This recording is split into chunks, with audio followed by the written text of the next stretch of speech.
मोरे राजा रे कैसे रे माते हो, मोरे राजा रे कैसे रे माते हो, खेलते हो गोलाल राम, मोरे राजा रे कैसे रे माते हो, मोरे राजा रे कैसे रे माते हो, मोरे राजा रे कैसे रे माते, खेलते हो गुलाल राम, मोरे राजा रे कैसे रे माते हो।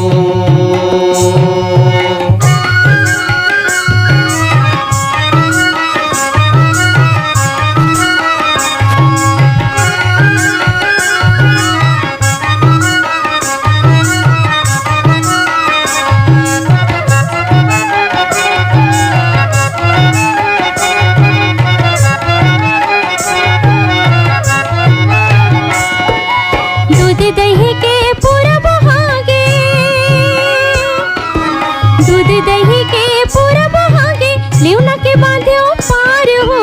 मगर मछली तड़पने लागे, मगर मछली तड़पने लागे, किचवा खेले भाग हो, मोरे राजा रे कैसे रे माते हो, मोरे राजा रे कैसे रे माते,